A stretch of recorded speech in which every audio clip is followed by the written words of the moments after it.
은혜 다시 일어서게 하는 힘 45번째입니다. 가을이 되면서 우리 안에 깊은 생각, 사색할 수 있는 계절이 찾아왔습니다. 원래 땡스라고 하는 이 단어는 띵킹이라고 하는 단어에서 같은 어원입니다. 그러니까 무슨 이야기냐면 깊이 사색하고 생각하는 사람에게 찾아오는 선물이 감사라는 것입니다. 우리에게만 준 것이 있다면 우리에게 깊이 생각할 수 있는 것, 가령 지금까지 무엇으로 우리가 살아올 수 있었지? 지금 이렇게 사는 것이 다 무슨 은혜일까? 얼마나 많은 감사를 누리며 살아온 인생인지 자기 스스로를 돌아보면 우리는 한 가지의 결론을 맺게 됩니다. 다 하나님의 은혜였다는 것입니다. 할렐루야. 그렇게 나만 힘든 세월을 살아왔고 나만 눈물을 흘리며 살아왔던 것 같은데 누구나 힘들고 아픈 세월을 견뎌내고 누구나 주를 믿고 따르는 자는 주님의 은혜 가운데 아무 일 없이 여전히 오늘이라는 시간을 살게 되는 것, 이것이 바로 하나님의 은혜라는 것입니다. 여러분, 이 가을 더욱 성경 하나님의 말씀으로 돌아가길 원합니다. 성경은 우리를 향하신 하나님의 은혜가 무엇인지를 가르쳐줄 뿐만 아니라 하나님의 은혜가 임한 인생은 반드시 변하여 새 사람이 된다고 하는 놀라운 결론을 우리에게 주십니다. 요한복음 우리가 잘 아는 것처럼 1장 말씀이 육신이 되어 이 땅 가운데 오신 분이 예수 그리스도라는 것을 가르쳐줍니다. 그런가 하면 2장에는 무엇이 등장하죠? 시몬이 장차 반석이라고 하는 의미, 베드로로 변화되는 그 변화를 가르쳐줍니다. 그런가 하면 2장은 물이 변하여 포도주가 되었다는 것입니다. 그런가 하면 3장은 니고데모가 한밤에 주님을 찾아왔다, 주님의 장례를 준비하는 아들로 변화된 것을 요한복음이 우리에게 증명해주고 있습니다. 그런가 하면 요한복음 4장은 사마리아 수가성에 있는 한 여인이 예수님을 만나고 전도자의 삶으로 바뀐 것을 우리에게 가르쳐주고 있는 것이죠. 5장은 38년 된 병자가 물이 동할 때 뛰어들므로 인하여 이제 일어나 걷는 신앙으로 바뀌게 되었다는 것입니다. 사실 요한복음은 우리에게 계속적으로 가르쳐주는 것이 누구든지 로고스 말씀이 임하게 되면 변하여 새 사람이 될 수 있고, 그것은 단순히 존재 변화가 아니라 새로운 삶을 사는 존재로 바뀔 수 있다고 우리에게 가르쳐주고 있습니다. 여러분 안에 변화에 대한 갈망이 있습니까? 주님을 만나고 내 인생도 무언가 다른 삶을 향한 도전이 우리 안에 있다면 이 가을 깊이 하나님의 말씀으로 돌아가게 되기를 원합니다. 그런가 하면 중요한 것은 오늘 우리가 읽은 본문에도 나다나엘이라고 하는 한 사람이 등장하는데, 그는 회의론 자요 의심 많은 도마와 같이 예수님을 만났지만 예수님을 따르지 않았던 베드로와 같은 인생이었다는 것입니다. 그런데 그가 어떻게 예수님을 만나게 되었고 그의 인생이 오늘 49절 말씀과 같이 당신이야말로 하나님의 아들이시오, 당신이야말로 이스라엘의 임금입니다 라고 고백하는 신앙으로 변화되었을까 하는 것입니다. 여러분, 우리 역시 무수히 많은 변화를 경험하면서 오늘 이렇게 존재하고 있습니다.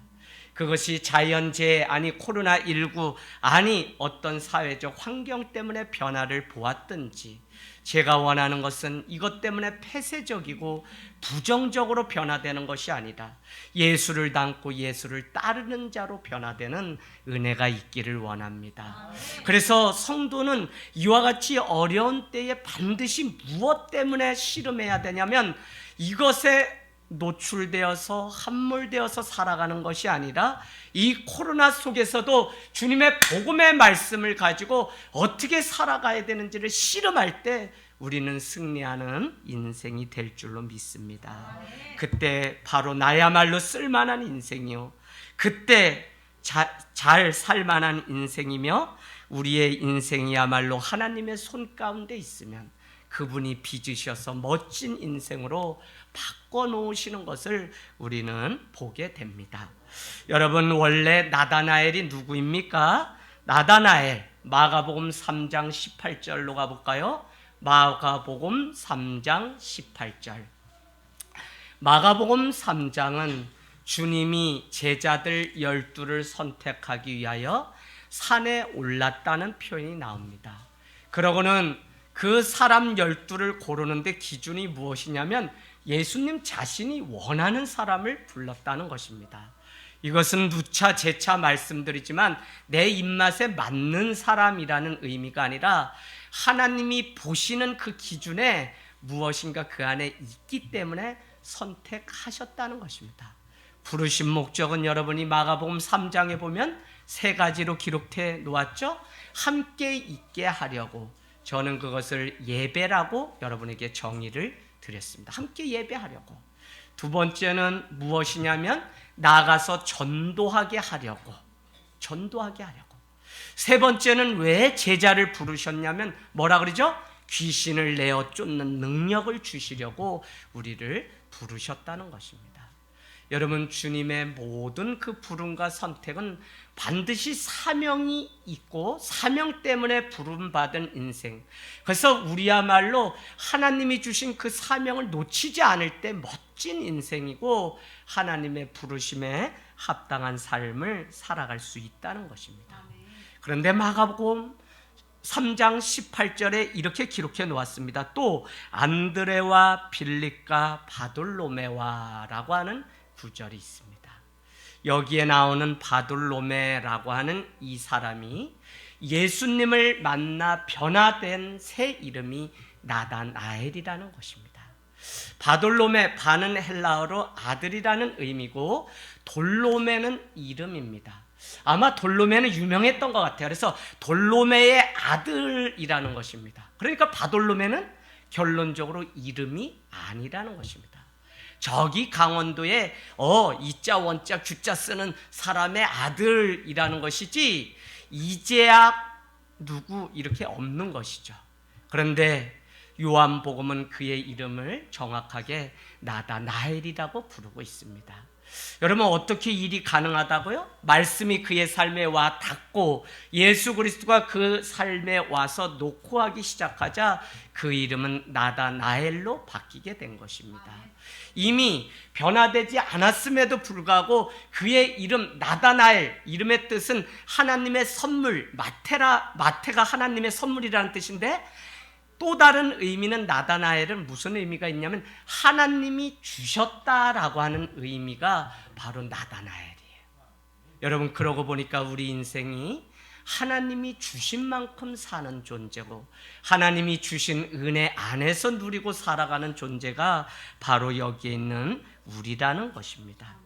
바돌로메의 아들에 불과했던 그였지만 요한복음은 하나님이 주셨다라고 하는 나다나엘이라는 이름의 뜻을 지니게 변화시켜 주셨다는 것입니다. 우리 역시 하나님이 주시지 않고서야 어떻게 이 행복, 이 예배, 이 자녀, 이 가정, 이 인생을 살아갈 수 있을까요? 모든 것이 주님으로부터 주셔서 누리고 얻는 것임을 우리는 고백하게 된다면 더 이상 용서 못할 것도 없고 더 이상 내 것을 빼앗겼다고 해서 서운할 것도 없고 내가 원하는 대로 되지 않았다고 해서 원망할 것도 없는 것이 우리의 인생인 것을 고백하게 됩니다. 왜요? 나라고 하는 이 인생은 하나님이 주신 만큼만 살아가는 나다나엘이기 때문에 우리는 그 이상을 원하고 그 인상을 우리가 구할 이유가 없는 것입니다. 다만 주님이 주신 그 은혜 안에 우리가 누리면서 살아가는 그것이 더 중요한 것이겠죠. 하나님이 주셔서 살아가는 인생, 주신 만큼만 살아가는 여러분이 되시길 주님의 이름으로 축복합니다. 이 은혜를 누리는 자는 오늘 말씀을 보니까 하나님이 주신 그 은혜만큼만 살아가는 그 사람, 나다나엘이라고 하는 그 이름의 뜻이 얼마나 중요한지. 그러나 그 이름 뒤에는 우리가 고백하건대 내가 원하고 내가 기도해도 어떻게 해요?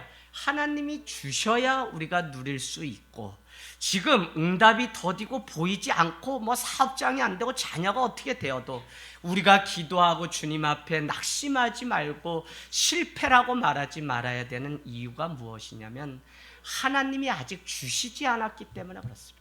그래서 우리는 하나님이 주시면 한 번에 주실 수도 있고, 하나님이 바꿔주시면 한 번에 그 일을 성취하신 하나님의 말씀이 그대로 이루어지는 때가 있기 때문에 하나님 앞에 늘 믿고 기다리는, 오늘 말씀 제목과 같이 믿고 기다리는 자가 반드시 승리하는 인생으로 끝나는 줄로 믿습니다. 우리가 늘 입버릇처럼 하는 말이 있죠. 그것 중에 하나가 뭐냐면 나 여기까지만 하겠다는 것입니다. 여러분, 우리 스스로가 한계를 정해놓고 살아가고 있다고 하는 반증이죠.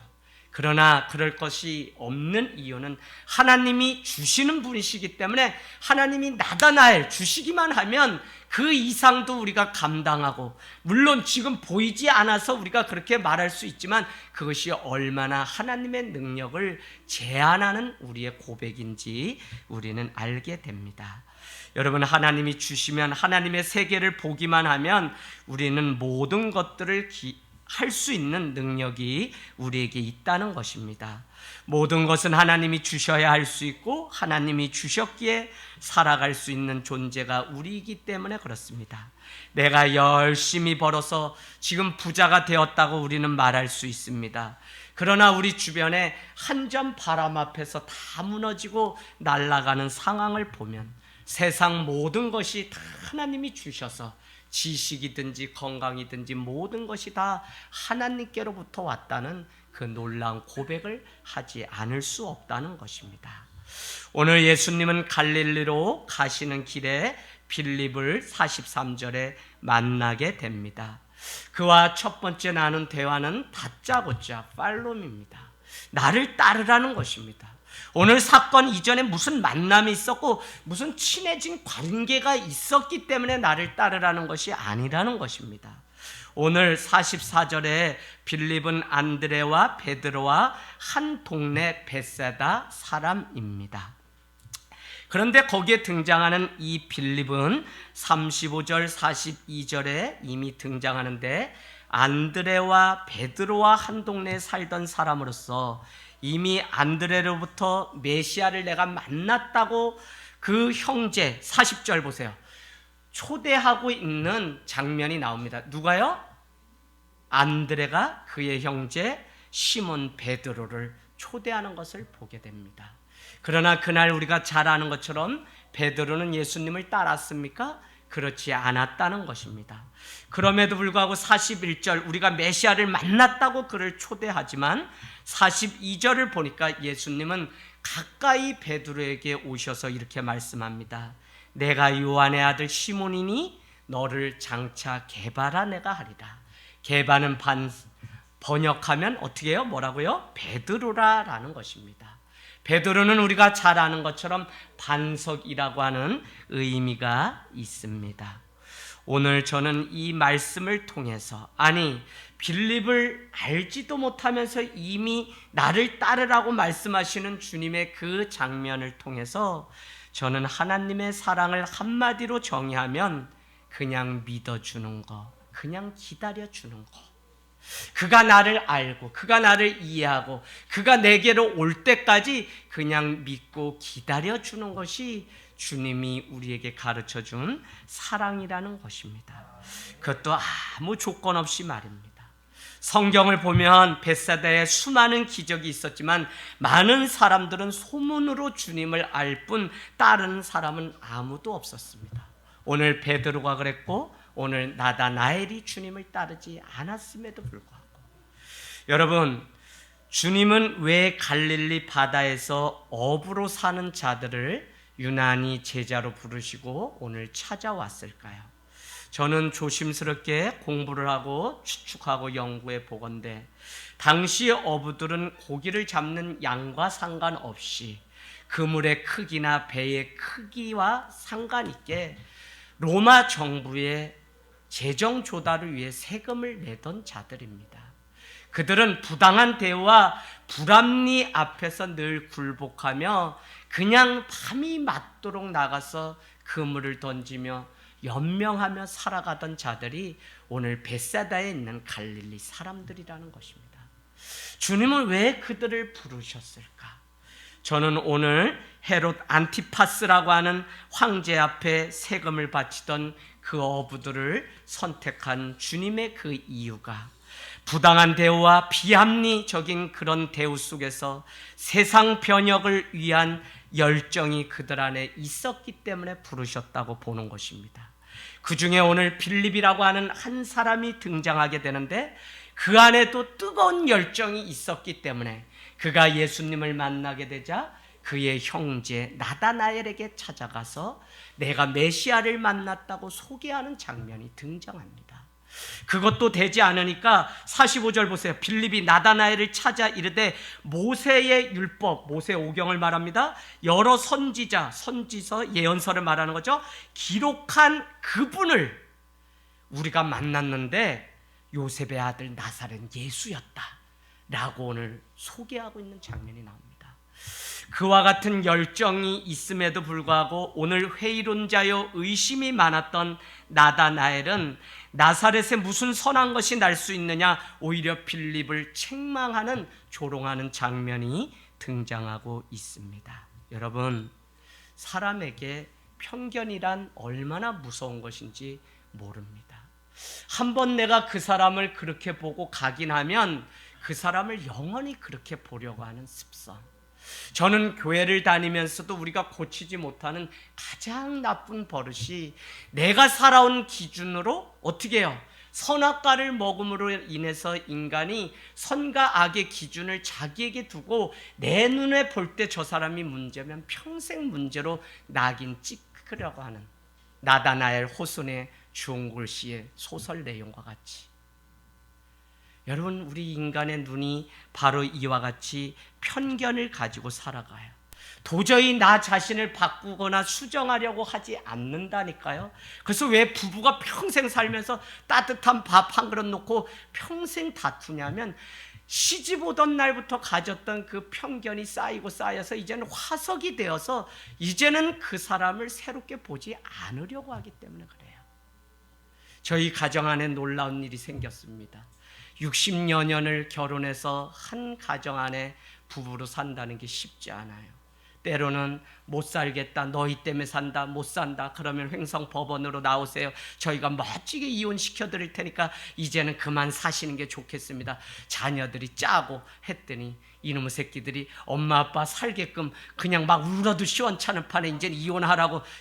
그래서 두 분이 손잡고 조용히 방으로 들어가는 날이 점점 많아져. 그래도 해결 안 돼. 무슨 일만 생기면 19에 시집 왔던 이야기, 꽃가마 타다가 읍내서부터 내려서 옥수수 가만히 들러매고 그냥 시집 왔던 그 얘기부터 하면 끝이 없어요.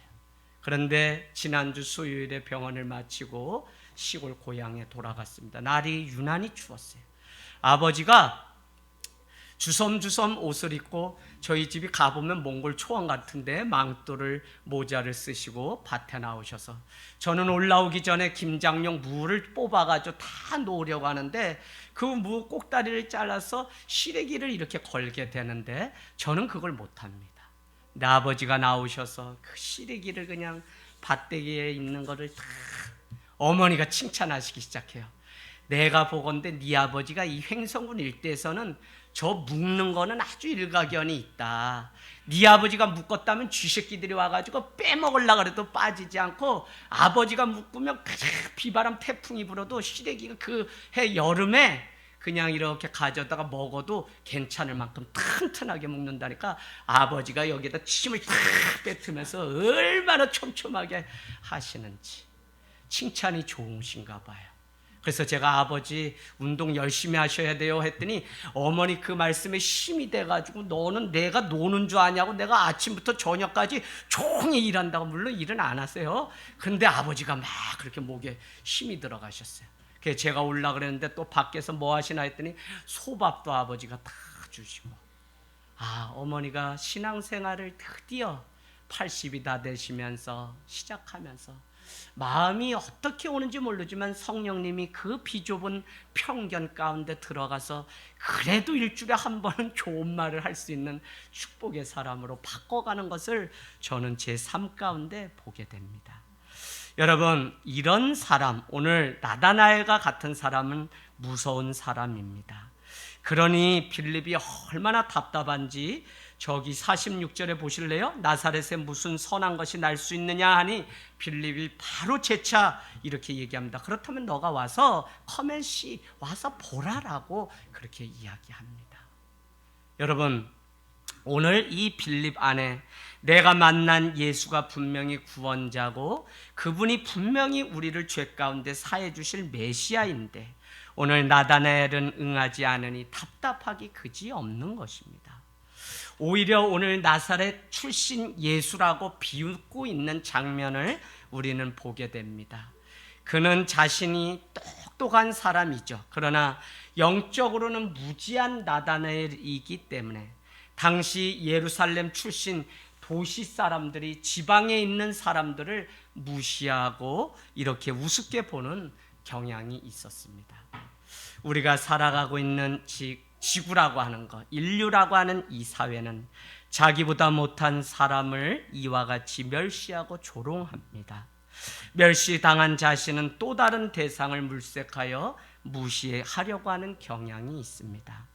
오늘 나다나엘 역시 예루살렘 출신이 자기는 아닙니다. 자기도 갈릴리 출신임에도 불구하고 갈릴리의 척박한 베들레헴에서 태어났다 도망가고 쫓겨서 나사렛이라고 하는 척박한 돌감나무 몇 그루가 전부인 그곳에 살았던, 목수로 살았던 예수, 나사렛에 무슨 선한 것이 날 수 있냐고 무시하고 조롱하는 투의 이 말을 우리는 듣게 됩니다. 여러분, 정말 예수를 믿고도 변화되지 않으면 우리도 이와 같이 나의 상처를 가지고 다른 사람을 쏘아붙이고 그런 눈으로 보려고 하는 경향. 저는 오늘 이 모습을 일찍이 시골에서 경험을 다 했어요. 방학 막 하고 전교생 27명이 다인데 누구네 집 뭐 있는지도 다 알고 수박이 얼만큼 자랐는지 다 제가 감봤다가 비 오는 날 혼자 우산 쓰고 그 밭에 기어가서 수박을 다 제가 썰이하고 그랬던 사람인데 뭘 그 집 애를 제가 모르겠어요. 학교를 같이 가고 오빠 하면 같이 가고 야 누구야 하면서 같이 다녔는데, 그런데 문제는 방학만 하면 서울에 있는 이모나 누나 오빠네 집에 잠깐 며칠 갔다 와요. 갔다가 우리가 수영을 하고 미약을 감던 그 이렇게 소에 나타나요. 그러면 뭐 서울에서 오빠나 언니가 사준 서울옷 하나 입고선 와서 돌바에 앉아요. 야 준호가 빨리 들어와 수영하자 재밌다 라고 하면 바로 나오는 말이 너 누구니? 서울말을 쓰기 시작해요. 야이 깐나요 나 누군지 몰라 내가 얘기하면 나 너 누군지 모르겠는데. 저는 사람이 이렇게 바뀔 수 있다는 것을 그때 그게 바뀌어서 수영을 같이 하고 놀기까지는 일주일의 시간이 필요하더라고요. 어쩌면 서울에 가서 그 짜장면 한 그릇 먹어봤다고 난 그런 거 안 먹어. 그런데 속이 터져서 오늘 나다나엘이 본인도 갈릴리 그 어부 척박한 곳 버려진 땅 밤새 그물을 던져 겨우 먹고 사는 무식하고 아무것도 이룬 것이 없는 쫓겨난 가난한 사람들의 마을, 그곳 출신임에도 불구하고 오늘 예수님이 그곳 안에서도 나사렛이라고 하는 곳의 출신이라고 무시하려고 하는 경향을 보게 됩니다. 여러분, 우리는 이와 같은 삶 속에서 어떻게 해야 될까요? 예수님을 만날 수 있는 기회를 자기 발로 차고 있는 나다나엘의 그 모습을 보게 됩니다. 그렇다고 우리도 역시 이와 같이 나사렛 출신인 그것을 무시하고 조롱해야 합니까? 오늘 예수님은 이 이야기를 듣고 자신이 나사렛 출신인 것을 후회하거나 아니라고 하시지 않았다는 것입니다. 진짜 복음으로 거듭난 사람은 이와 같은 문제 앞에서 충돌하거나 자존심 상해할 필요가 전혀 없다는 것입니다. 오히려 어떻게 해요? 복음으로 돌아가서 복음 앞에 내 자신을 세워서 나의 속사람이 어떤 사람인지를 들여다 볼 수 있는 이것이 신앙인이라는 것입니다. 겉모습은 내가 나사렛이고 겉모습은 내가 갈릴리 사람이고 겉모습은 우리 교회가 아무것도 없이 척박하여도 겉모습은 우리가 화려하여도 건강한 열매를 맺는 우리의 신앙과 삶이 되지 않으면 우리도 여전히 어처구니 없는 인생이 되는 것이죠. 일찍이 유진 피터슨 그니 쓴 껍데기 목회자는 가라라고 하는 책을 읽고 얼마나 많은 도전을 받았는지 몰라요. 껍데기 목회자가 있고 진짜 목회자가 있고 진짜 교회가 있고 가짜 교회가 있고 진짜 그리스도인이 있고 가짜 성도가 있구나라는 사실을 제가 알게 됐어요. 여러분, 코로나 이후에는 진짜만 인정받고 진짜만 사람들을 만나게 됩니다. 저는 이 코로나19가 우리에게 준 놀라운 교훈이 바로 지금이야말로 빛과 소금의 역할을 감당하며 주님께로 진짜 돌아가게 되면 얼마나 좋은 기회를 얻을 수 있는지 알게 됩니다. 기독교는 기억의 종교고 감사의 종교입니다. 성도의 책임은 내 삶을 주님의 복음 앞에 돌아가서 세워보는 일입니다. 47절, 예수께서 나다나엘이 자기에게 오는 것을 보시고 그를 가리켜 이르시되 보라, 이는 참으로 이스라엘 사람이라 그 속에 간사한 것이 없도다 하십니다. 오늘 여러분 거기 보라, 보시고에 한번 이렇게 표시를 해놓으세요. 여기서 보다라고 하는 이 헬라어 호라오라고 하는 단어는 육신의 눈에 보이는 만큼 보이는 그것을 의미하는 것이 아니라 무슨 뜻이냐면 마음으로 감지하다라고 하는 뜻입니다. 그러니까 무슨 의미냐면 예수님은 나다나엘의 그 속을 이미 감지하시고 그가 어떤 마음으로 왜 예수님께 냉소적이고 그 안에 오히려 숨은 열정이 내가 가지고 있는 뜻과 내가 반드시 포기하지 않을 것, 내가 타협하지 않겠다고 하는 분명한 자기 소신이 있는 그것이 열정으로 보는 눈이 예수님께 있었다는 것입니다. 여러분, 우리가 신앙생활을 해보면 물에 물 탄 듯 술에 술 탄 듯 하는 자가 아니라 자기 소신이 분명한데 주님을 만나면 오히려 냉소적이었던 그 사람이 꺾여서 주님 앞에 살아가고 사명 감당하는 이유를 발견하는 것을 우리는 보지 않았습니까? 오히려 나다나엘을 향하여 참 이스라엘 사람이라고 하실 뿐만 아니라 그 속에 간사한 것이 없다고 47절은 나다나엘을 향해서 예수님이 축복하시는 것을 보게 됩니다. 마치 자신을 부인하고 떠났던 베드로를 향하여 지금은 떠났지만 그를 게바, 베드로라, 이는 반석이라는 의미. 지금은 현재는 아무것도 아니지만 그가 변화될 미래에는 성령님의 만지심을 받게 되면 그가 변하여 새 사람이 된다고 하는 분명한 신뢰와 믿음이 그 안에 있었다는 것입니다. 여러분, 오늘 나다나엘을 보았던 주님의 그 눈을 우리도 갖게 되기를 원합니다. 나다나엘은 냉소적으로 예수님을 대하였지만 예수님은 오히려 나다나엘을 사랑으로 대하셨던 것을 보게 됩니다. 저는 우리가 오늘 이 말씀을 통하여 고민해야 될 지점이 바로 여기, 이것이 세상 종교와 다른 기독교 예수의 사랑, 십자가의 사랑의 독특성이라고 제가 보기 때문에, 이것 때문에 그냥 유대교의 한 종파였던 기독교가 지금은 세계 종교가 되어 모든 자들이 예수를 믿지 않는 나라가 없을 정도로 되었다는 것입니다. 여러분, 지금도 자기 안에 갇힌 것이 있다면 우리는 함께하고 있는 수많은 사람들을 따뜻한 눈으로 응시하고 그의 가능성과 잠재력을 높이 사서 그 안에 있는 단점까지도 끌어안을 수 있는 예수님의 사랑이 필요한 때입니다. 성경은 우리를 향하여 악을 악으로 욕을 욕으로 갚지 말라고 말씀합니다. 똑같이 대한다면 아직도 우리는 주님의 제자가 아닌 것이겠죠. 진짜 사랑이 무엇인지 모르는 것입니다. 우리가 이미 주님께 받은 사랑을 가볍게 여기지 마십시오. 마리아가 깨트려 부은 향유 옥합의 그 사랑 때문에 예수님은 감동받고 그 인생의 마지막에 제자들의 발을 씻기기 위해서 무릎을 꿇었던 것을 알고 있지 않습니까? 사랑은 감정을, 사랑은 표현입니다. 어떤 감정을 전하느냐는 너무 중요한데 위에서 아래로 부어주신 하나님의 이 사랑은 세상이 말하는 그 사랑과 다른 차원의 것이라는 것을 우리는 알아야 됩니다. 여러분, 진짜 사랑을 경험했다면 가볍게 여기지 마십시오. 받은 사랑으로 다른 사람을 정죄하고 판단하는 데 사용하지 마십시오. 예수님께 받은 사랑이 있다면 이제는 그 사랑으로 다른 사람을 사랑해야 됩니다. 우리는 어떨 때는 그 자녀든지 누구의 인생을 향해서 그를 가르쳐야만 변화될 수 있다는 생각이 우리를 앞서게 만들 때가 있습니다. 그러나 여러분, 놓치지 말아야 될 것은 때로는 그 인생을 믿고 기다리는 사랑으로 덮어줄 때 오히려 그가 변화되어 새 사람이 될 수 있다는 것도 놓치지 마십시오. 마리아가 정혼도 하지 않은 마리아가, 이미 손도 잡지 않은 마리아가 성령으로 잉태하여 자녀를 갖게 됩니다. 예수님이죠.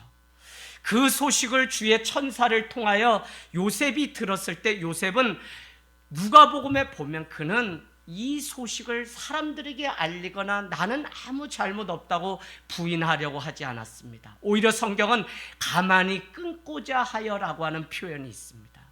이것을 내가 오늘 떠벌리거나 누구에게 말을 하면 나는 손도 잡지 않았는데 우리 아내 될 마리아가 아이를 가졌습니다 라고 말하면 그가 당할 오해와 하나님의 뜻이 그릇될 것을 요셉은 알고 있었기 때문에 오늘 사랑은 그의 허물을 덮어주고 가만히 끊어주는 것입니다. 여러분, 제가 오늘 목회 서신에 하늘 땅 교회는 교회 공동체, 신앙 공동체, 커뮤니티라고 말씀드렸습니다. 함께, 뮤너스, 선물이란 뜻이라고 그랬죠. 그래서 공동체는 누군가에게 내가 선물이 되어주는 것이 바로 신앙 공동체입니다. 여러분, 이 공동체가 너무 중요합니다. 오늘날 코로나 이후에 교회가 많이 무너졌습니다. 건축을 앞두고 있는 목사님이 찾아오셔서 고민을 털어놓습니다. 아니, 중요한 시점 지금까지 너무 잘왔는데 코로나 9개월 동안 교회가 너무 어렵게 됐다는 거예요. 더구나 50억 공사를 이제 시작해야 되는데 어렵게 됐다는 것입니다. 내용인즉슨 사람들의 가슴이 냉랭하고 전과 달리 같은 마음을 품지 않는다는 거예요. 기도회를 하고 막 해도 돌아오지 않기 때문에 고민이 이만저만이 아니라는 것입니다. 여러분, 교회가 모였다 그래서 교회가 아니에요. 머리신 예수님을 주인으로 삼고 우리는 각 지체가 되어서, 지체라는 것은 야, 너 필요 없어, 너는 아유 그냥 넌 없어도 존재해, 너 코털 넌 필요 없어, 너 머리털 넌 필요 없어 라고 말할 수 있는 것이 아니라 그 많은 하나하나의 지체가 모여서 아름다운 한 몸을 이루는 것이 바로 유기체적인 공동체라는 것입니다. 우리 아이들 교회 다녀요? 그냥 다니는 것 아닙니다. 이 아이들에게 공동체가 무엇인지, 아이들이 온몸으로 섬겨야 되는 이 공동체. 그래서 여러분, 금요일날 우리 기도회 마치고 교회 빗자루 잡고 청소하거든요. 여러분 나오세요. 나오셔서 같이 아이들에게 신앙을 가르치려면 제대로 가르쳐야 됩니다. 이것은 몸으로 터득하고 몸으로 같이 배우지 않으면 절대, 지금은 올 수 있지만 아이들은 다 떠날 것이 불보듯 뻔합니다. 저는 대형교회에서 사역하면서 배운 한 가지가, 대형화되면서 우리의 자녀들이 무슨 교회는 다녔을지 몰라도 그 교회 안에서 한 말씀, 한 뜻, 한 소망, 한 이야기를 나누지 못하고 자라는 것이 너무 안타까워요. 청년이 되니까 청년 목사님 따라 가차없이 떠나는 것입니다. 아버지 어머니는 장로님 권사님인데 아이는 이 교회가 더 이상 의미가 없어요. 왜요? 자기는 한 부서 안에서만 활동했지 이 교회. 그래서 저는 대형 교회를 제가 일부러 반대하고 이루지 않으려고 몸부림치고 더 작은 교회를 향해 가고 있는 이유이기도 합니다. 여러분, 우리는 어떨 때는 그냥 묵묵히 그냥 가만히 끊고 그의 허물을 덮어주는 것. 그래서 앙더 드몽도랑의 이야기처럼 어떻게 해요? 많은 사람들은 누군가의 장점을 좋아하지만 그리스도인은 그 사람의 단점까지 사랑하는 자입니다. 참 여러분, 여기까지 우리가 가야 하는데 이 일이 너무 어렵죠. 미운 4살, 죽이고 싶은 7살, 사춘기가 4학년이면 벌써 와서 아이들의 패턴이 완전히 바뀌었습니다. 낳을 때 너무 이쁘고 그렇죠. 그러나 이 아이를 향해서도 믿고 기다려줄 수 있는 이 부모의 마음이 하나님의 마음이라는 것입니다. 오늘 내 자신이 주님을 만나 회복되었다는 증거는 바로 여기에 있습니다. 누군가를 바라볼 때 아름다운 모습만 보려는 것, 아름다운 모습으로 봐주려고 하는 그것이 나의 회복입니다. 여러분, 성경은 긍휼이라는 단어가 나오는데 그냥 주님의 눈으로 봐주는, 불쌍히 봐주는 그 마음을 긍휼이라고 이야기합니다. 베드로 전서 3장 9절은 악을 악으로 욕을 욕으로 갚지 말고 도리어 복을 빌라. 이를 위하여 너희가 부르심을 받았나니 이는 복을 이어받게 하려고 우리를 불러주셨다는 것입니다. 우리가 어떻게 해야 할까요? 오늘 이 말씀을 듣고 여러분은 어떤 부분에서 도전이 되고 작은 하나라도 한번 실천해 보시려고 말의 온도를 높이고 생각의 온도를 높여서 이왕이면 상처가 아니라 주님의 그 사랑으로 우리의 인생을 다시 만들어가는 저와 여러분이 되기를 원합니다. 오늘 나다나엘에게 궁금증이 생겼습니다. 주님을 만났지만 그는 육신의 주님을 따르지 않았던 그에게 의문이 생겼습니다. 어떻게 나를 아십니까? 라는 것입니다. 그러나 예수님은 빌립아, 너를 부르기 전에 내가 무화과 나무 아래서 인생의 진지한 고민을 하며 내 안에 있는 그 부당한 대우와 불합리 때문에 속이 타고 있는, 어쩌면 너 안에 있는 그 외로움, 누구에게도 말할 수 없는 나다나엘 너의 고민, 무화과 나무 아래 있는 그것을 내가 이미 보았다고 말씀하고 있는 것입니다. 여러분, 우리가 누구입니까? 우리 오늘 여기에 그냥 온 존재가 아닙니다. 성도요, 그냥 붙여진 게 아니에요. 내 발로 온 게 아니에요. 주님이 주셨기 때문에 교회가 있는 거예요. 주님이 주셨기 때문에 목회자가 있고 성도가 있고 다 있는 거예요. 여러분, 이 믿음의 고백이 흐트러지지 않기를 원합니다. 주님이 주셔서 오늘 이미 보시고 이미 아셨기 때문에 우리를 부르시고 오늘 사용하시고 우리에게 미션, 사명을 맡겨주셨다고 믿는 것입니다. 사랑하는 여러분, 오늘 요한복음 2장 25절은 기가 막힌 말씀이 있습니다. 요한복음 2장 25절. 어떻게 하나님이 우리 속에 있는 그것을 다 보셨다고 이렇게 표현하고 있는 것일까요? 2장 25절 같이 읽습니다. 시작. 또 사람에 대하여 그의 증언도 받으실 필요가 없었으니 이는 그가 진히 사람의 속에 있는 것을 아셨습니다. 아멘. 어떤 사람에 대해서 누가 이런 사람이다 라고 하는 증언을 들을 필요가 없었으니 이유는 무엇이라고요? 이미 주님은 그 사람의 속을 보시는 분이기 때문에. 오늘 나다나엘이 어떤 마음으로 그냥 무화과 나무 아래 있는 게 아니라 여러분이 오늘 이 자리에 그냥 어떤 마음으로 오셨는지 주님은 이미 다 보고, 여러분이 한 가지만 노력하십시오. 내가 주님을, 나다나엘이 아니라 주님을 만나서 이제는 나도 새로운 삶을 살고 내가 어떤 때에도 주님으로 인해서 살고, 내가 주님 때문에 공부하고 주님 때문에 내가 돈을 벌고 주님 때문에 내가 예배한다고 하는 이 분명한 것을 놓치지 않으려고 하는 분명한 믿음의 열정만 있다면 주님은 반드시 우리를 보시는 분이시기 때문에 우리의 사정을 보시고 만날 만한 때에 만나주시는 분입니다. 할렐루야. 여러분, 49절 나다나엘이 고백합니다. 변화가 있습니다. 랍비여, 당신은 하나님의 아들이시오. 당신은 이스라엘의 임금입니다. 자신에게 냉소적인 것이 있었는데 오히려 더 크신 하나님의 그 사랑으로 그를 덮어버리니까 드디어 변화된 나다나엘은 하나님의 아들 이스라엘의 임금이 예수님이라고 고백하고 있는 것입니다. 여러분, 이 말은 구원자 메시아라는 이름이죠. 지금 코로나를 겪으면서 우리가 할 수 있는 것은 우리를 몰라주는 것에 푸념할 필요가 전혀 없습니다. 더 큰 사랑으로 오히려 세상을 품을 준비를 교회가 해야 됩니다. 반드시 변화가 있다는 것입니다. 저는 예수님의 말씀은 왜 이리 멋이 있는지 오늘 가만히 보니까 예수님은 침착하시고 흔들림이 없이 나무와 같은 신앙으로 깊이 뿌리 내려서 50절에 말씀하세요. 빌립아, 내가 너를 무화과 나무에 아래 있을 때에 보았다는 그것 때문에 너가 나를 믿기로 했느냐? 아니야. 나는 너가 본 그것보다 더 큰 일을 너에게 행할 거라는 것입니다. 여러분, 내 인생이 째째해 보입니까? 째째해 보여요? 내 자신이 어떨 때는 서글프고 아무것도 아닌 것처럼 여겨질 때가 있어요.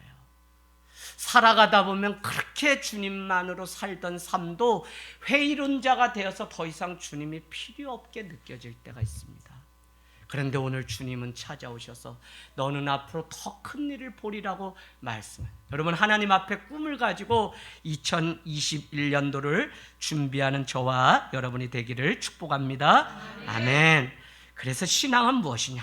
거기 50절에 한번 적어볼까요? 신앙은 보이지 않는 것을 보는 것이 신앙입니다. 주님은 오늘 나다나엘을 향해서 더 큰 일을 행할 것을 보셨다니까요. 남들이 다 보았기에 믿는다고 말합니다. 그러나 아직도 더 큰 일을 보리라는 그 말씀의 의미는 육적으로 막 보는 그것이 아니라 영적으로 너가 주님을 만나면 너가 장차 반석이 되고 너가 하나님의 선물 나다나엘로 바뀔 것을 보셨다는 것입니다. 저는 늘 하나님이 하늘 땅 교회와 성도들을 어떻게 준비시켜 사용하실지 보면서 기도합니다. 그것을 보지 못하면 매일 우리가 하는 기도에 확신이 없게 되고요, 말씀을 들어도 뻥으로 듣고요, 그러니 장차 성령을 만나 변화될 반석 같은 존재가 오늘 시몬이었던 그것을 모른 채 내 자신을 날마다 원망하면서 살아가는 것이죠. 여러분께 언젠가 말씀드렸습니다. 남자들도 수다가 많다고. 군대 다녀온 얘기, 축구한 얘기 많이 하죠. 그런데 남자들의 그 많은 과거의 이야기는 다 뭐라 그랬어요? 한 단어로? 뻥이라 그랬어요. 그러나 자신의 미래에 하나님이 부어주실 더 큰 일에 대해서 말하는 것은 뻥이 아니라 비전이라고 말씀드렸습니다. 할렐루야? 비전이 있어야 됩니다. 믿음 생활하는데도 그냥 뭐 더 큰 교회 한다 뭐 이게 아니라, 여러분, 좋은 질문을 던져야 좋은 답을 얻을 수 있어요. 그러려면 좋은 질문, 우리 교회가 어떻게 하면 더 큰 교회가 되지가 아니라 어떻게 하면 우리 교회가 하나님이 기뻐하시고 더 건강한 교회, 성도가 될까 고민하면 우리는 거기에 맞춰서 가게 됩니다. 그래서 신앙은 답을 얻기 이전에 질문, 아담아 내가 어디 있느냐, 하갈아 내가 어디로부터 와서 어디로 가느냐 라고 주님이 끊임없이 우리를 향해서 질문하고 있다는 것입니다. 오늘 말씀을 마치면서 당신의 영혼이 얼마나 귀중한지 여러분은 아십니까? 아니, 나와 함께하는 지체의 영혼이 얼마나 주님 보시기에 귀한 것일까요? 한 영혼의 무게가 얼마나 무거운지 감당할 수가 없습니다. 결코 가볍지 않은 존재가 바로 여기에 있는 우리의 자녀고 우리라는 것입니다. 주님의 눈으로 이제 세상을 보고 영혼을 보시기 바랍니다. 사계절 중에 봄이라고 하는 계절이 있습니다. 봄의 원래의 의미는 볼 것이 많다라고 하는 의미라고 해요. 우리 인간은 주님의 은혜로 정말 우리의 눈에 비닐이 다 벗겨져서 이제 육적인 눈이 아니라 영적인 안목이 열리기 시작하면 더 큰 일을 볼 뿐만 아니라 더 많은 것을 볼 수 있는 은혜가 찾아온다는 것입니다. 우리의 자녀들에게 우리가 세상을 살아내는 법, 세상을 어떻게 살아가는 법, 그것보다 주의 말씀으로 주의 사랑을 경험해서 남들이 보지 못하는 세계까지 볼 수 있는 자녀로 양육한다면 부모가 자녀에게 모든 것을 가르쳐 주었다고 할 수 있습니다. 오늘 51절은 이렇게 마치죠. 영적인 안목이 열리고 나니까 하늘이 열리고 하나님의 사자들이 인자 위에서 오르락 내리락 하는 것까지 보게 될 거라는 것입니다. 할렐루야. 저는 복음은 구분되어야 된다고 봐요. 우리가 믿는 기독교는 종교가 아닙니다. 종교는 제가 영상에 밴드에도 올렸지만 5분 칼럼, 이제는 비그리스도인과 이 복음을 가지고 어떻게 대화를 할까를 고민해요. 우리 교회 안에서 우리를 위해서 뭐 어떻게 살자가 아니라 이제는 메시지가 담장 너머에 있는 자들을 향해 같이 소통할 수 있는 하나님의 진리가 이 말씀이 돼야 됩니다. 그래서 밴드에 제가 올려놨어요. 반응이 폭발적입니다. 다른 게 아니라 저는 거기에서 믿지 않는 자와 좀 대화를 하고 싶어요. 우리끼만 아는 이 사랑, 이 은혜가 아니라 이제는 그냥 누구라도 좀 이 구도자의 삶을 위해서 그에게 좀 메시지를 던져주고 싶습니다. 하나님의 사랑 어디 있나라고 하는 5분 칼럼을 나눴습니다. 여러분, 거기에도 말씀했지만 종교, 기독교를 제한 많은 종교는 사람이 자신의 문제를 가지고 신 앞에 찾아가는 것이 종교입니다. 그 문제를 해결하기 위해서 공덕을 쌓고 제사를 드리는 형태의 제사가 결국 우상을 섬기는 것이 모아진 것이 그 집결체가 이 도시라고 하는 것입니다. 자기 안정과 보호를 위해서 모이기 시작한 사람들은 정신적으로 종교적으로 보호를 받기 위해 아세라 목상과 같은 신상을 만들어서 섬겼다는 거예요. 그래서 이 도시를 연구해 보면 도시에는 반드시 기우제와 같은 제사가 이 오산시에도 질비하게 많이 있습니다. 그럼 기독교는 무엇이냐? 복음은 무엇이냐? 율법이 아니라 이 복음은 창녀와 세리일지라도 버림받아서 돌아갈 수 없이 저 변방 갈릴리 나사렛에 사는 그곳, 오늘 나다나엘과 오늘 빌립과 오늘 베드로를 향해서 찾아가신 것이 바로 하나님의 사랑이고 바로 기독교라는 것입니다. 오늘 우리의 작은 신음, 우리의 고통, 우리의 기쁨, 우리의 작은 찬양조차도 주님은 외면하지 않으시고 찾아가셔서 빌립아, 내가 이후로는 더 큰 일도 보리라고 말씀하시는 하나님의 축복이 이 복음, 이 말씀 가운데 있습니다. 여러분, 정말 올해 얼마 남지 않았습니다. 다시 말씀으로 돌아가서 저는 많이 모이는 거 원하지 않아요. 몇 사람이라도 정말 알자. 주님 안에 정말 우리가 이제는 사생결단하고 세워져야 될 때 세워져야 되는데 다른 것이 아니라 말씀으로 돌아가서 우리 자신을 비춰볼 수 있는 능력이 있게 되기를 주님의 이름으로 축복합니다. 아멘.